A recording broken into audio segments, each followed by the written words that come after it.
Bonjour à tous, la séance est ouverte. L'ordre du jour appelle la séance des questions au gouvernement. La première d'entre elles va être posée par Monsieur Sylvain Carrière pour le groupe La France Insoumise. Merci Madame la Présidente, Monsieur le Ministre. Les agriculteurs souffrent et nous interpellent. Le changement climatique et les maladies de plus en plus présentes attaquent les cultures. La libre concurrence et les distributeurs qui se gavent achèvent nos agriculteurs. Ces derniers jours, les filières viticoles et apicoles se sont fortement mobilisées pour tirer la sonnette d'alarme. Les apiculteurs réunis jeudi dernier, place de la République, sont unanimes. Ils ne produisent que la moitié de la consommation française de miel et pourtant, ils n'arrivent pas à écouler leur stock. Pour couvrir leurs frais, ils doivent le vendre à 10 € le kilo. C'est impossible. Impossible, car d'autres font leur miel sur leur dos. 66% du miel consommé en France vient d'Ukraine, de Chine. Ce miel, si on peut l'appeler ainsi, est acheté 2 € le kilo par la grande distribution. Monsieur le ministre, vous avez déjà vu du miel à 2 € le kilo au supermarché? Eh bien non, car il est vendu 10 € le kilo. 400% de marge pour les distributeurs. C'est inacceptable, c'est insupportable. Même constat pour nos viticulteurs qui sont dans le rouge. Entre le gel, la canicule, les sécheresses, ils n'ont eu qu'une seule récolte normale ces 5 dernières années. À ça s'ajoute la concurrence des vins espagnols, la baisse du prix du pouvoir d'achat des Français, la hausse des coûts de l'énergie. Et quelle solution vous apportez? Un nivellement par le bas. Arracher des vignes, mettre plus de glyphosate, plus de néonicotinoïdes, plus d'accords de libre-échange. Alors je dis, lors de notre niche parlementaire, nous vous avons donné la solution. Encadrer les marges et assurer à chaque producteur un revenu décent. C'est tout ce qu'ils demandent. Vivre de leur travail et éviter des suicides comme c'est le cas pour un agriculteur tous les 2 jours. Et vous avez refusé. Alors, Monsieur le ministre de l'Agriculture, oubliez l'agro-industrie, les lobbies pesticides et occupez-vous enfin des agriculteurs. Je vous remercie. La parole est à Monsieur Marc Fesneau, ministre de l'Agriculture et de la Souveraineté alimentaire. Merci Madame la Présidente, Mesdames et Messieurs les députés, Monsieur le député Carrière. D'abord vous dire que nous sommes aux côtés des agriculteurs, ils le savent, dans toutes les crises qui ont été traversées. Vous auriez pu dire par exemple que sur la viticulture, nous avons mis en place un dispositif de distillation parce qu'on a une crise conjoncturelle et on a une crise structurelle qui est une crise de baisse de la consommation. C'est comme ça que les choses sont réalisées, donc on a besoin de travailler avec eux sur le sujet. Deuxième élément, vous m'interrogez sur la question au fond de ce que vous avez proposé la semaine dernière. Je rappelle qu'il y a eu un vote dans cette Assemblée et que cette proposition a été rejetée. Mais sur la question des prix planchers. Alors, d'abord, Monsieur le député, et pardon de vous dire ça, et ce n'est pas vous faire offense, que vous dire que nous ne sommes pas dans une économie administrée. Je sais que vous en rêvez, il y a beaucoup de modèles comme cela qui ont échoué au fond au bout. Donc nous avons fait le choix. Nous avons fait le choix de la régulation au travers d'un certain nombre de dispositifs et en particulier au travers des dispositifs de la loi Egalim. La loi Egalim, elle a permis de reconstituer une partie des marges des agriculteurs. Je ne dis pas, Monsieur le député Carrière, que le dispositif est parfait, mais vous ne trouverez pas un agriculteur qui ne veuille pas plutôt qu'on aille un peu plus loin encore sur Egalim que reculer sur Egalim. Donc c'est un dispositif qui a fait ses preuves. La protection du revenu, c'est aussi les systèmes, vous avez parlé de résilience, d'assurance récolte, c'est 680 millions d'euros qui permettent de faire face par exemple aux aléas climatiques. La protection du revenu, ce n'est pas aussi simple que vous le dites, et ça n'est pas, en tout cas, enfreindre des principes constitutionnels qui sont la liberté d'entreprendre, la liberté du commerce, la liberté contractuelle. Au fond, vous nous proposez sur ces sujets-là, comme sur les autres, c'est de contraindre par des normes, contraindre par des prix planchers, quelque chose qui ne s'appliquerait pas aux produits venus de l'étranger. Résultat des courses. Je vous le signe aujourd'hui, monsieur, parce que c'est ça ce que vous faites, y compris sur les normes environnementales. Vous aurez des produits qui viendront de l'étranger avec des normes qui ne sont pas les nôtres et vous n'aurez plus d'agriculture en France. Ce n'est pas la trajectoire qu'on a choisie, ni sur la rémunération, ni sur les transitions, parce que sinon on n'y arrivera pas. Et à la fin, vous viendrez vous lamenter sur la baisse de souveraineté française. Merci, Monsieur le ministre. Monsieur le député. Monsieur le ministre, arracher la vigne n'est pas la solution. Permettre aux viticulteurs de vivre l'est. Merci beaucoup. La parole est à Madame Sophie Taillé-Polian pour le groupe écologiste. Merci Madame la Présidente. Madame la ministre des Solidarités, la chasse aux pauvres par le ciblage des contrôles de la CAF sur les femmes isolées, les personnes handicapées ou touchant moins de 942 € par mois, voilà ce que vient de mettre au jour une enquête du journal Le Monde. Notre système d'aide sociale n'est pas à la hauteur. En France, il y a 12 millions de pauvres. Des familles sautent des repas, des enfants dorment à la rue. Mais en plus de son insuffisance, notre système est complexe et injuste. Il oblige à déclarer un cadeau d'anniversaire de 150 € ou la vente d'objets sur Le Bon Coin pour quelques dizaines d'euros. On n'en demande pas autant aux riches qui pratiquent à haute dose l'optimisation fiscale. Depuis 2010, la CNAF utilise un algorithme pour noter les ménages par un calcul secret. Note qui déclenche les contrôles au domicile. Les données de 33 millions de personnes sont ainsi brassées dans la plus grande opacité. En cause, une commande politique permanente depuis l'ère Sarkozy visant à opposer les classes moyennes aux précaires. En cause, la stigmatisation des personnes les plus en difficulté. La dénonciation permanente d'une fraude sociale soi-disant massive alors qu'il est démontré qu'elle est marginale. Pour répondre à cette commande politique, la CAF a massifié les contrôles au détriment de la prévention et de la bonne information des bénéficiaires sur leurs droits. Cette logique jette les personnes concernées dans une grande détresse car elles doivent rembourser des sommes importantes alors qu'elles vivent à l'euro près. Je vous demande de faire toute la transparence sur les méthodes de calcul qui mènent à prioriser les contrôles. Les critères discriminants doivent impérativement être écartés. Au-delà, la simplification et l'automatisation des aides sociales doivent enfin être au cœur de l'action publique. Chaque jour, des centaines de milliers de personnes renoncent à leurs droits face à un système bureaucratique qui les suspecte et ne les respecte pas. Que faites-vous pour y remédier? Je vous remercie. La parole est à Madame Fadila Khattabi, ministre en charge des personnes handicapées. Merci bien Madame la Présidente, Mesdames et Messieurs les députés, Madame la députée Taillé-Polian. Tout d'abord, je vous prie d'excuser Madame Aurore Berger. Vous me donnez toutefois l'occasion de saluer l'action des caisses d'allocation familiale et de leur personnel, engagés chaque jour aux côtés de nos concitoyens les plus fragiles, en leur permettant de bénéficier des droits garantis par notre système de protection sociale. Je souhaite être très claire là-dessus. L'action des CAF et les contrôles qu'elles mènent sont au service des allocataires. Contrairement à ce que vous affirmez, elles n'utilisent pas d'algorithme pour surveiller les allocataires, mais plutôt pour identifier les dossiers pouvant présenter un risque d'erreur et impliquer par la suite des difficultés pour les allocataires concernés. Notre système de solidarité se fonde sur un principe déclaratif qui s'appuie sur la confiance dans la démarche de l'allocataire. Pour la CNAF, il est indispensable de procéder toutefois à des contrôles, d'autant plus que certaines prestations, vous le savez, font l'objet de nombreuses erreurs déclaratives. Par nature, les CAF versent un plus grand nombre d'aides aux personnes les plus pauvres, les plus en difficulté. Et donc, il est logique que ces personnes soient surreprésentées parmi les risques d'erreur. Avec la réforme, toutefois, de la solidarité à la source, engagement du président de la République, nous pourrons lutter contre les difficultés de recours et surtout permettre de verser à chacun les allocations correspondant à leurs droits. C'est l'objectif de l'expérimentation, et je le dis aujourd'hui, qui sera menée dans 5 CAF en 2024 et qui sera donc généralisée début 25. Vous l'aurez compris, Madame la députée, nous sommes pleinement engagés pour garantir les droits des plus précaires et préserver un système social fiable. Merci. Merci beaucoup, Madame la ministre. Madame la députée. Madame la ministre, dans le journal Le Monde, qui ne peut pas être qualifié d'hurluberlu, on parle de critères qui sont choisis pour savoir qui sera contrôlé, qui sont le sexe des personnes, qui sont leur situation familiale. C'est absolument indigne. Merci. Cela doit cesser. Vous devez vous y engager. Merci beaucoup, Madame la députée. La parole est à Monsieur Christophe Blanchet pour le groupe démocrate. Merci Madame la Présidente. Ma question s'adresse à Madame la Ministre Olivia Grégoire. En janvier dernier, le lancement du guichet unique avait été marqué par des dysfonctionnements que nous avions alors soulevés, qui avaient conduit le gouvernement à rouvrir Infogreffe pour quelques mois. La mise en place de ce guichet unique est une bonne idée. En rassemblant les 7 réseaux épars de le centre de formalités des entreprises, il doit permettre à toutes de déclarer en ligne toutes les formalités auprès des différents organismes, que ce soit les services fiscaux, sociaux ou encore l'INSEE.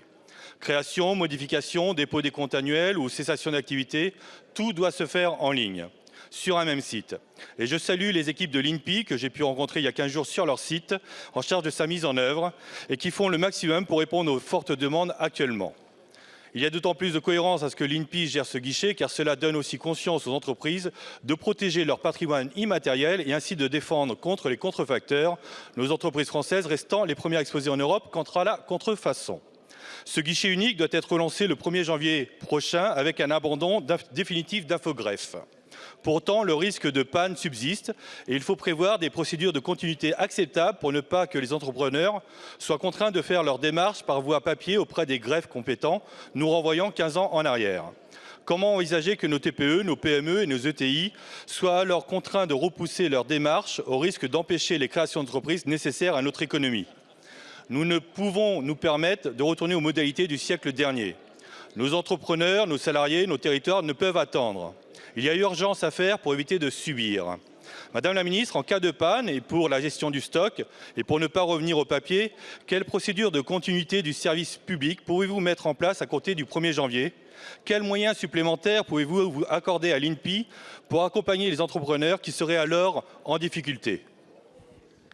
Merci beaucoup, monsieur le député. La parole est à madame Olivia Grégoire, ministre en charge des petites et moyennes entreprises, du commerce, de l'artisanat et du tourisme. Merci Madame la Présidente. Monsieur le député Blanchet, je connais bien l'intérêt des députés du MoDem et notamment du président Mattei qui connaît bien ce sujet du guichet unique et je vous remercie pour votre question.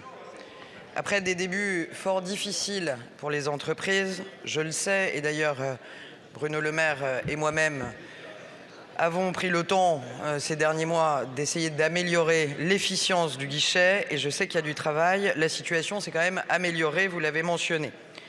D'abord, tous les types de formalités sont désormais accessibles. Il était temps, je le sais, ce sont près de 2 millions de déclarations qui ont été déposées depuis le début de l'année et au 30 novembre 2023, il y a quelques jours, on comptait depuis l'ouverture du guichet 1,3 million de créations d'entreprises enregistrées, 420 000 dépôts de compte, 182 000 modifications de situation déposées, ce qui ne fonctionnait pas encore il y a quelques mois, et un peu plus de 180 000 cessations d'activité enregistrées. La situation de janvier 2024, elle est différente de celle de janvier 2023. D'abord parce que le guichet est considérablement monté en puissance, mais aussi en qualité, comme en attestent les chiffres que je viens de partager avec vous, pour les formalités notamment de création, mais aussi de dépôt des comptes ou de modification. Tout l'enjeu, désormais, c'est de garantir la continuité du service pour tous les déclarants tout au long de l'année qui vient et les suivantes. Avec Bruno Le Maire, nous travaillons à la définition d'une procédure de continuité pour les usagers que vous appelez de vos vœux, pour qu'ils puissent effectuer leurs démarches. Plusieurs options sont sur la table. Premièrement, garantir à tout déclarant une solution en cas de dysfonctionnement, en particulier lorsque sa démarche est fort urgente. Je pense au dépôt de compte notamment. Deuxième option, conserver la qualité du service pour l'usager. Troisièmement, tout en respectant toujours le cadre juridique de la loi Pacte. L'assistance humaine aux entreprises déclarantes demeure déterminante et je vous remercie des mots que vous avez eus à l'endroit des agents de l'INPI dont la mission est difficile mais dont l'engagement humain est incontestable. Je vous remercie. Merci beaucoup madame la ministre. La parole est à monsieur Stéphane Lenormand pour le groupe LIOT. Merci Madame la Présidente. Ma question s'adresse à Monsieur le ministre de l'Intérieur et des Outre-mer. Je voulais vous interpeller, Monsieur le ministre, une problématique sur l'importation des munitions et des armes à Saint-Pierre-et-Miquelon. J'ai du reste d'ailleurs dû vous envoyer plusieurs courriers à ce sujet. Auparavant, le processus était assez clair. Il était contrôlé par les services de l'État via la préfecture et via le préfet.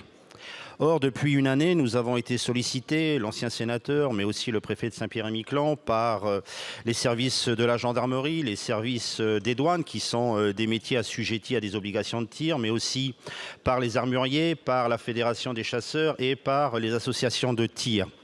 Pourquoi? Tout simplement parce que deux mesures sont venues complètement bousiller le système qui fonctionnait. Le premier concerne les armes, avec l'obligation de passer par une plateforme dématérialisée qui est complètement inopérante pour un petit marché comme le nôtre, qui a fait passer les délais de quelques semaines à 6, 8, 9 mois. Et concernant les munitions, quelqu'un a eu la bonne idée de vouloir appliquer sur notre territoire une norme qui date de 1914, qui est issue de ce qu'on appelle la norme CIP de la Commission internationale permanente, avec des effets là aussi catastrophiques. La tonne de munitions qui était auparavant du Canada à 500 € en coût de fret est devenu maintenant quelque chose d'ubuesque, puisque nous sommes obligés de revenir en France et de retourner sur Saint-Pierre-et-Miquelon, donc avec un temps de distance de près de 10 000 km et une tarification à plus de 8 000 €. Aujourd'hui, les conséquences sont aussi économiques, puisque l'armurier va mettre la clé sous la porte. Et vous le savez, monsieur le ministre, la nature ayant horreur du vide, on va se retrouver avec une situation avec la mise en place de marchés parallèles qui ne seront plus contrôlés. Donc j'en appelle un peu à votre arbitrage politique pour un retour à minima en arrière avec la situation antérieure qui était parfaitement maîtrisée par les services de l'État, et que l'on retrouve l'intelligence territoriale que l'on a eue en 1914 de ne pas appliquer cette norme dans un contexte nord-américain. Merci. Merci beaucoup, monsieur le député. La parole est à monsieur Gérald Darmanin, ministre de l'Intérieur et des Outre-mer.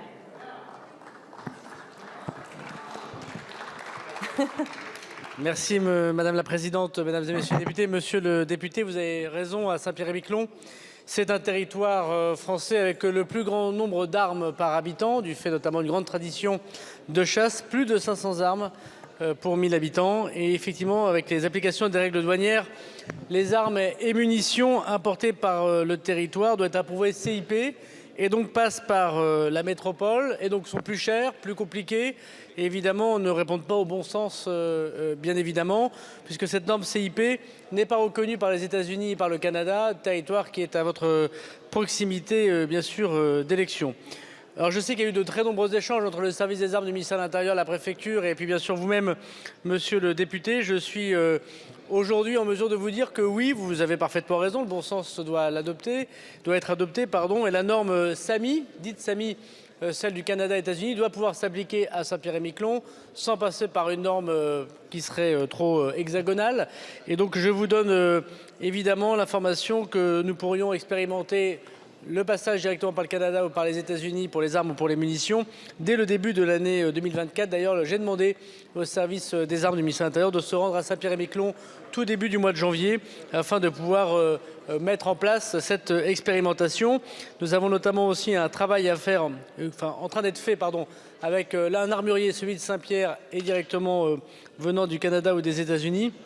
Et puis nous avons un fabricant français qui possède une usine de fabrication de munitions au Canada, qui peut aussi assurer l'épreuve CIP pour les munitions, mais dans le territoire qui est voisin du Canada. Donc je voudrais vous dire ici que votre demande et vos très nombreux courriers ont obtenu une réponse positive de la part du ministre de l'Intérieur. Vous dire que le bon sens du voisinage va l'emporter et que l'intelligence des territoires que vous défendez sera celui que vont connaître les habitants de Saint-Pierre-et-Miquelon. Et je sais que Philippe Vigier a été très mobilisé sur ce dossier également. Merci. Merci beaucoup, monsieur le ministre. Vous n'avez plus de temps, monsieur Lenormand. La parole est à monsieur Julien Dive pour le groupe Les Républicains. Merci Madame la Présidente. À vendre, liquidation totale avant fermeture, 100% déstockage, tout doit disparaître. Voici ce que l'on peut lire en lettres capitales sur les vitrines de nos commerces, pourtant si incontournables pour la vitalité de nos centres-villes. Entre 2012 et 2020, la vacance commerciale a doublé dans les communes de moins de 100 000 habitants. Les outils d'accompagnement comme le FISAC sont relégués aux oubliettes, tandis que le métier de manager de centre-ville, dont la vocation est de préparer le futur, a été complètement abandonné par manque de soutien financier. À cela, ajoutons que la majorité des crédits d'État prennent la forme de prêts ou d'aides aux bailleurs privés au lieu de véritables subventions. Résultat, les collectivités locales, ultra éprouvées par la conjoncture, assument 75% de l'effort financier. Une nouvelle fois, ce sont les communes qui sont contraintes à des sorties d'argent pendant que vous détournez le regard. Plusieurs fois, les maires vous ont remis des propositions, mais le volet commerce est négligé dans le dernier plan Action Cœur de Ville 2. Les commerçants ont le sentiment d'être délaissés face à la concurrence féroce du e-commerce et les charges qui les étouffent. En effet, en 10 ans, le visage de nos rues commerçantes a changé. Le nombre de fast-food a doublé, tandis que les magasins d'habillement sont en net déclin. Cette désertification gangrène les centres-villes, une lame de fond qui atteint son paroxysme dans les villes où le chômage persiste et où les locaux sont vacants. C'est pourquoi, dans cette épidémie de rideaux de fer tirés, nos commerçants méritent d'être entendus. Ils réclament par exemple un taux réduit de TVA pour les produits commercialisés dans les commerces de proximité. Cette mesure répond à la réalité des charges qui pèsent sur leurs épaules et à la concurrence souvent déloyale qu'ils affrontent. Dans ce contexte, j'associe aux questions suivantes Frédéric Macaret, maire de Saint-Quentin. Quelles sont les mesures que vous comptez porter pour alléger la fiscalité des petits commerçants écrasés par la conjoncture? La charge fiscale demeure un défi majeur et les modalités actuelles de la CFE doivent être sérieusement réexaminées. De plus, où en est le plan de sauvetage pour les projets locaux? Il faut adopter une approche cohérente qui ne sacrifie pas les cœurs de ville au nom d'une rationalisation budgétaire. Monsieur le ministre de l'économie, la scène est dressée, les rideaux, eux, sont baissés. Merci beaucoup. La parole est à Madame Olivia Grégoire, ministre en charge des petites et moyennes entreprises, du commerce, de l'artisanat et du tourisme. Merci Madame la Présidente. Monsieur le député Dive, il a fallu que je m'assure que c'était bien vous, député Les Républicains, qui posait la question subvention, taux réduit de TVA. J'avoue quelques instants avoir douté. Rappelez peut-être que c'est pour à peu près 11 milliards d'impôts sur les sociétés que nous avons baissé au précédent quinquennat, que ça concerne aussi nos commerces et vous le savez. Rappelez peut-être que la baisse des impôts de production que vous appelez de vos voeux depuis presque des décennies, nous sommes en train de la faire, 4 milliards sur l'année, vous le savez, puis 4 milliards au long des années qui viennent. Il y a ceux qui parlent de baisser la fiscalité, il y a ceux qui le font. Au-delà de baisser la fiscalité, il n'est pas une année, un mois, une semaine depuis 2017 où nous ne soutenons pas le commerce. Action Cœur de Ville 1, vous parlez de subventions, 5 milliards d'euros pour accompagner plus de 230 communes. Vous parlez de 5... S'il vous plaît. Vous parlez d'Action Cœur de Ville 2, si vous estimez que les entrées de ville ne méritent pas de commerce, il faut le dire, moi je crois qu'il faut des commerces et rénover nos commerces. Action Cœur de Ville 2, c'est son objectif. Les acteurs du commerce, nous les écoutons, ils ont été reçus à diverses reprises au précédent quinquennat, ils ont demandé une chose, avoir un conseil national pour pouvoir travailler aux propositions et aux actions en faveur du commerce. Qui l'a mis en place? Ce gouvernement et votre serviteur. Un plan d'action cœur de ville, un plan de transformation des zones d'activité commerciale si tant est que la réponse vous intéresse. Et pour terminer, un plan en faveur du commerce rural, doté de 12 millions d'euros annuels, pluriannualisés, 3 ans, dans le cadre du plan France Ruralité porté par la Première ministre, si ça vous intéresse. Mais je vais monter la voix, je n'ai aucun problème. Si ça vous intéresse, ce sont 100 000 de nos compatriotes qui ont vu revenir des commerces. Ces 180 commerces qui ont rouvert dans nos communes rurales. De grâce, candidatez, venez, les commerces, on les rouvre et on les accompagne. Merci. Merci beaucoup, Madame la Ministre. La parole est à Madame Stéphanie Cochert pour le groupe Horizon. Merci Madame la Présidente. Ma question s'adresse au ministre de la Santé et de la Prévention. Monsieur le ministre, lundi paraissait le rapport très attendu sur l'aide médicale d'État. Au nom du groupe Horizon et apparentés, je remercie le gouvernement d'avoir commandé ce précieux rapport pour éclairer les débats et ses auteurs, messieurs Evin et Stefanini, pour la qualité de leurs travaux. Les chiffres constatés doivent en effet nous conduire à nous pencher à intervalles réguliers sur les contours de l'aide médicale d'État. Déjà en 2019, la majorité présidentielle et le Premier ministre Édouard Philippe avaient porté une réforme qui avait permis de lutter efficacement contre certains abus. 4 ans plus tard, un nouveau bilan est bienvenu. Lors de l'examen sur le projet de loi immigration, le Sénat a d'ailleurs anticipé ce débat et souhaitait aller plus loin en transformant l'AME en aide médicale d'urgence.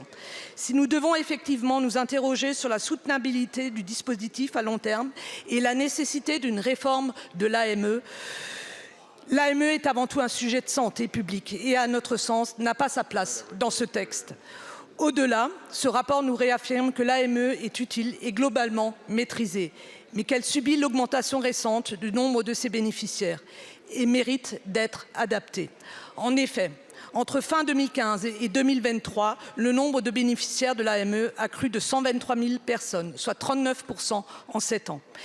466 000 personnes sont bénéficiaires de l'AME en 2023, pour un coût de plus de 1 milliard d'euros par an.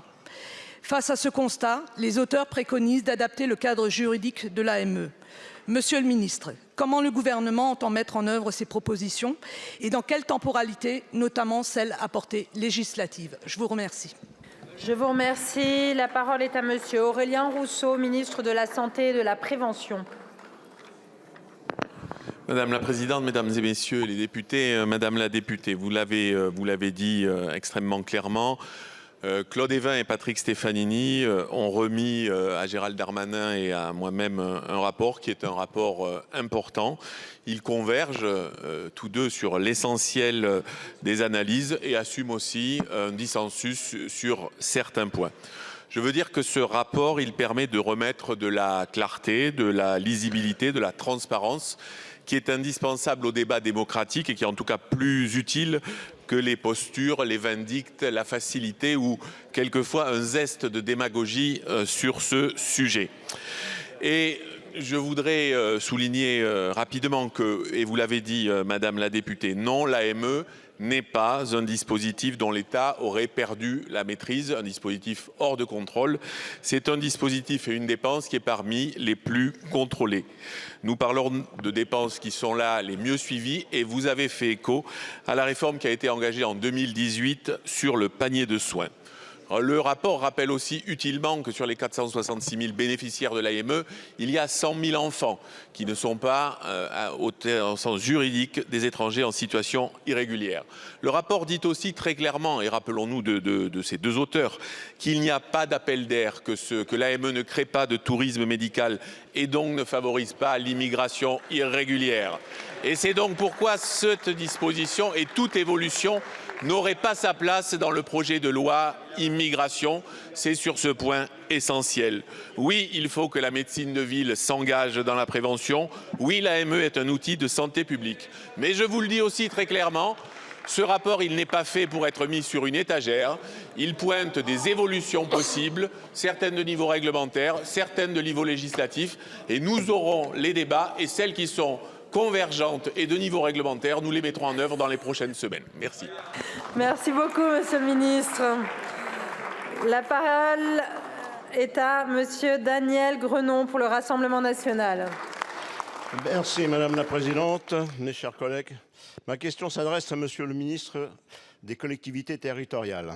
L'Union européenne a annoncé par un plan d'action le 28 novembre dernier avoir besoin de 584 millions d'euros pour moderniser les réseaux électriques d'ici à 2030. Cette somme astronomique est sans aucun doute due au recours excessif aux énergies intermittentes, comme l'affirme depuis plus de 10 ans Marine Le Pen. Ces investissements vont à nouveau être payés par les contribuables, à l'instar des producteurs d'électricité. Le plan prévoit de préparer des réseaux de transport d'électricité à accueillir la part croissante des énergies renouvelables comme l'éolien. Les éoliennes ont pourtant démontré leur inefficacité lors des tempêtes d'octobre dernier. Alors qu'une force inouïe des vents soufflait, les éoliennes étaient à l'arrêt. Les services publics, les entreprises et plus d'1 million de foyers se sont retrouvés privés d'électricité et bon nombre d'entre eux ont subi des pertes économiques et marchandes durant plusieurs jours.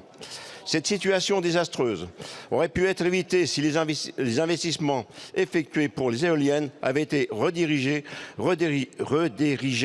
dans l'enfouissement des lignes électriques. Voilà. En effet, les coupures de courant durant les tempêtes ont été majoritairement causées par des installations aériennes. Ces installations sont particulièrement vulnérables en cas de tempête en raison de la foudre, des chutes d'arbres et des débris divers. La politique actuellement menée expose l'ensemble du réseau électrique durant des tempêtes de plus en plus fréquentes dues au dérèglement climatique. Les éoliennes ne sont pas une solution. Elles ne protègent pas les Français. Monsieur le ministre, nos concitoyens sont-ils destinés à subir indéfiniment l'aveuglement idéologique de votre gouvernement sans qu'aucune politique réelle de protection de l'approvisionnement en électricité ne soit mise en place? Merci. La parole est à Madame Agnès Pannier-Runacher, ministre en charge de la transition énergétique. Merci Madame la Présidente, Mesdames et Messieurs les députés, Monsieur le député Grenon. Il y a une grande confusion dans votre question. Vous mélangez le réseau de 584 milliards d'euros d'investissement qui est effectivement envisagé par l'Europe, l'Europe qui nous protège, l'Europe qui nous a permis d'avoir de l'électricité l'année dernière. Et c'est grâce à l'Europe, grâce à ces interconnexions que nous avons pu fournir et ne pas couper les Français. Ça, vous omettez de le dire. Ces 584 milliards d'euros, qu'est-ce qu'ils permettent de financer? Ils permettent de financer le réseau de distribution, et le réseau de transport, celui qui va industrialiser notre pays, celui qui va permettre à Dunkerque d'accueillir de nouvelles gigafactories qui auront besoin d'électricité. Ça, vous n'en tenez pas compte manifestement. Et lorsque vous évoquez la tempête Kyrian, Ce qui a coupé, ce sont les postes sources, ceux qui font le lien entre le poste source et les habitations. Ça n'a rien à voir avec les éoliennes, monsieur le député. Alors au lieu de raconter n'importe quoi, parce que c'est très exactement n'importe quoi, c'est très exactement ce que vous faites et j'en suis désolée. Moi je veux remercier les agents d'Enedis qui ont été sur le terrain pour réparer maison par maison, poste source pour poste source et raccorder les Français qui étaient coupés de l'électricité. Je veux vous dire qu'heureusement, aujourd'hui, la moitié de nos lignes sont enterrées et l'autre moitié ne peut pas nécessairement être enterrée car vous savez comme moi qu'il y a du granit en Bretagne et qu'on ne peut pas tout enterrer et que notre objectif, c'est de rendre ce réseau plus résilient, ce que nous faisons en protégeant les Français. Merci beaucoup, Madame la Ministre. Vous n'avez plus de temps, mon cher collègue. La parole est à Monsieur Fabien Roussel pour le groupe GDR. Madame la Présidente, Mesdames et Messieurs les ministres, la vie chère frappe de plus en plus de familles, de retraités, de salariés, d'étudiants. L'inflation cumulée en 2 ans atteint près de 20% dans l'Hexagone et c'est pire dans les Outre-mer. Elle a beau ralentir, les prix restent élevés et ne baisseront pas pour retrouver leur niveau d'avant. Le prix du kilo de pommes de terre a pris 23% en 1 an. Les frites dans le Nord, c'est terminé. Celui du sucre, 52%. Celui du beurre, 23%. Les légumes frais, 29% en moyenne. Et pour la viande, il faut mettre entre 12 et 14% de plus. Le pire, c'est pour l'électricité. C'est 90% d'augmentation en l'espace de 12 ans. Alors que le froid est là, beaucoup choisissent de ne pas ouvrir le chauffage. Face à cela, vous refusez d'augmenter les salaires, les retraites, les bourses étudiantes. 2 millions de salariés pauvres sont recensés dans notre pays. Des salariés dont certains dorment dans leur voiture faute de logement. Sans parler de l'état alarmant de nos services publics, notamment en matière d'accès à la santé et à l'éducation. C'est pourquoi, depuis plusieurs mois, le Parti communiste français, ses militants, ses élus, ses députés, le groupe GDR, se battent pour obtenir des hausses de salaire, des retraites, la baisse des factures d'électricité et de l'alimentation. Nous sommes mobilisés dans toutes les villes de France, devant les préfectures, comme ici au Parlement. À cet égard, j'ai alerté la Première ministre sur une injustice criante à propos de l'attribution du chèque énergie d'une valeur moyenne de 150 € par ménage. Il est versé à 5,8 millions de foyers, mais les locataires des HLM qui le reçoivent n'ont pas le droit de l'utiliser pour payer leurs factures et il va direct à la poubelle. C'est une aberration. 1 million de ménages sont concernés. Alors, Madame la Ministre, est-ce que vous pouvez me confirmer, comme me l'a assuré la Première ministre, que cette demande d'élargissement du chèque énergie sera possible pour toutes les familles dès 2024 et donc inscrit dans le projet de loi de finances 2024 ? Merci. Merci beaucoup, monsieur le député. La parole est à Madame Agnès Pannier-Runacher, ministre en charge de la transition énergétique. Merci Madame la Présidente, Mesdames et Messieurs les députés, Monsieur le député Roussel.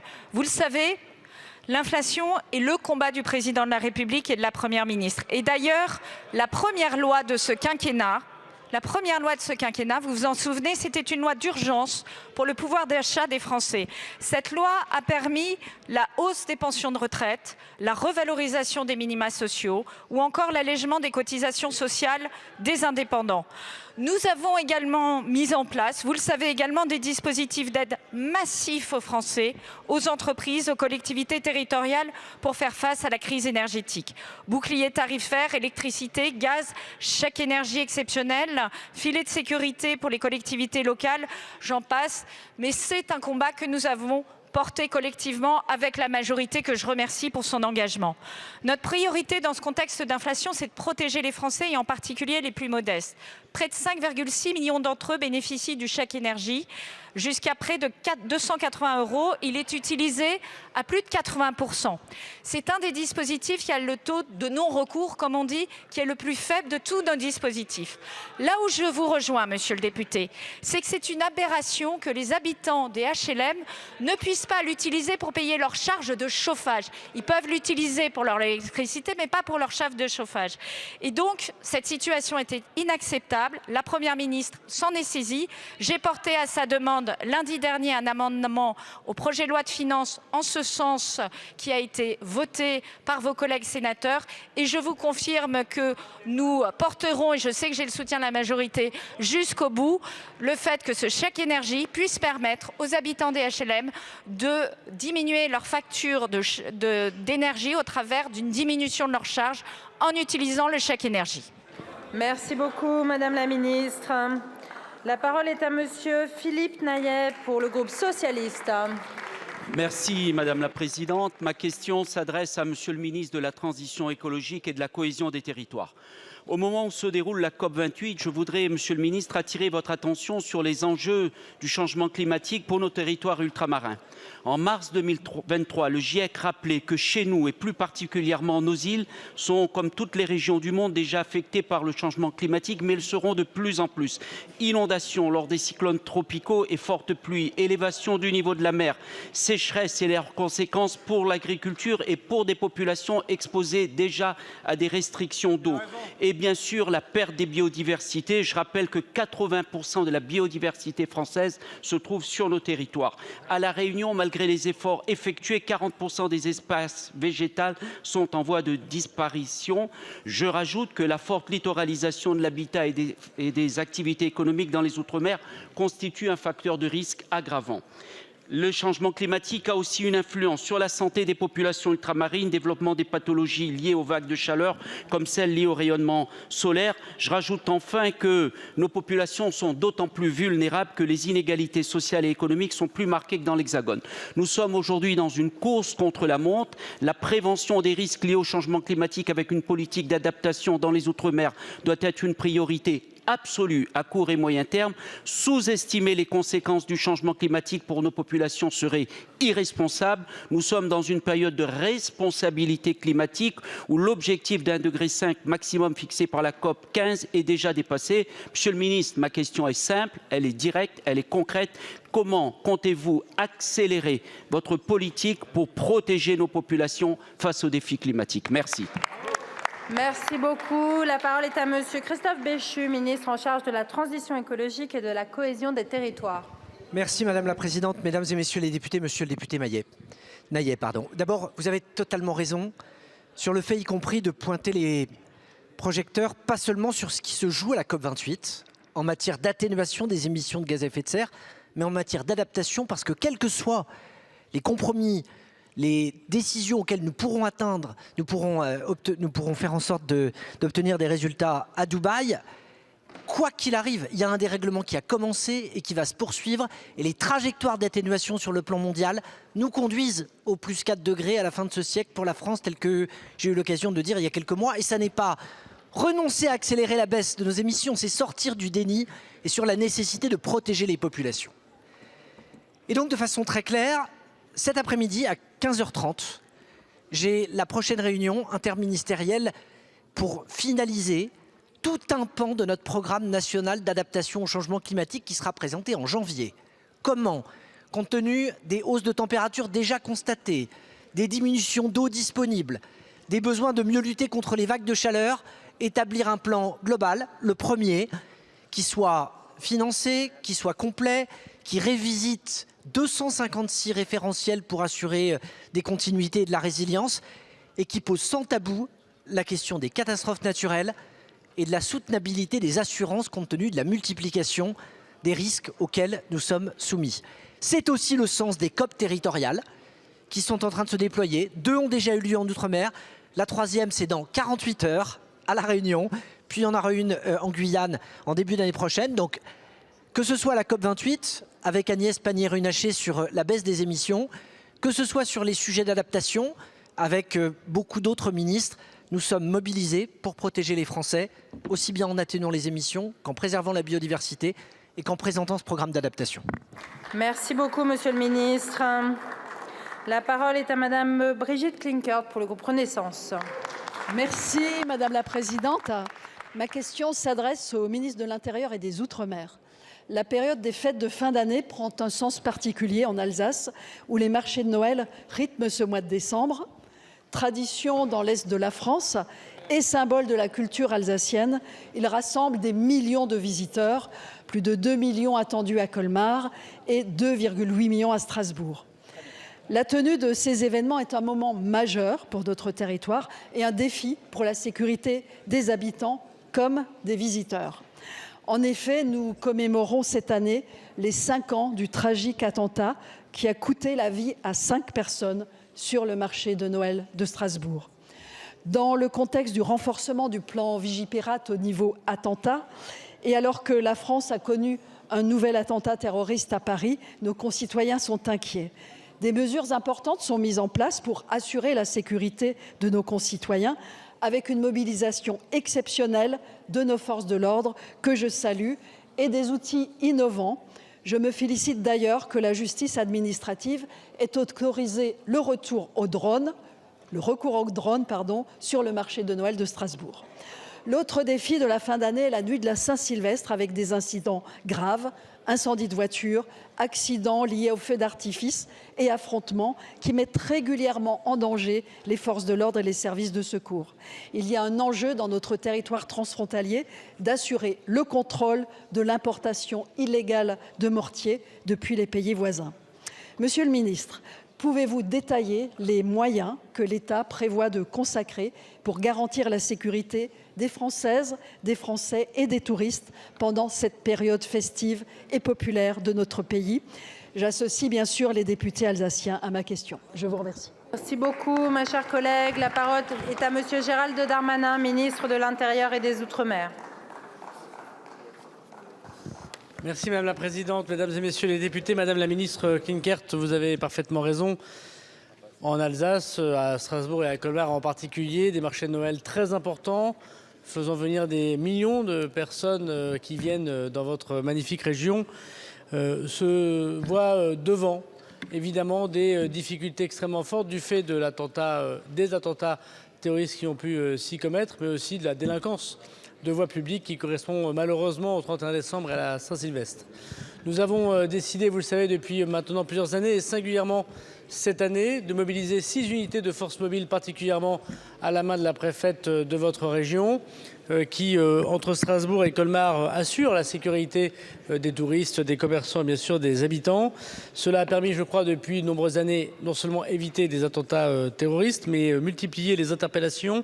490 interpellations cette année par rapport à l'année dernière, qui était 441, plus 11%, mais également beaucoup moins de voitures brûlées à la nuit du Saint-Sylvestre, et notamment à Strasbourg, qui était malheureusement connu pour ces véhicules brûlés en nombre, puisqu'ils ont diminué de 25% d'une année sur l'autre avec ces moyens supplémentaires. Je veux aussi saluer, vous l'avez dit, le travail du ministère de l'Intérieur, l'utilisation du personnel de gendarmerie et de police localement, bien évidemment, avec des gendarmes et des policiers qui sont très mobilisés, en plus de leur mission. Pour la première fois, des drones qui vont pouvoir survoler ces marchés, grâce à la loi que vous avez votée et grâce au travail qu'a mis en place la préfète. Et bien évidemment, je voudrais aussi vous souligner l'importance du travail en amont de la lutte contre les mortiers qui viennent notamment d'Allemagne. Vous le savez que c'est souvent cette filière d'importation venant des pays d'Est qui permettent malheureusement de tirer sur les policiers, les gendarmes, les commissariats. Et on a déjà commencé les opérations au moment où nous parlons avec la saisie depuis le début de cette année dans votre région de plusieurs centaines de kilos d'artifices importés illégalement en Allemagne. Nous allons intensifier bien sûr à la demande de tous les élus et notamment du vôtre Madame la Ministre des moyens pour faire ces perquisitions sous l'autorité des procureurs de la République. Merci beaucoup Monsieur le Ministre. La séance des questions au gouvernement est terminée. La séance est suspendue.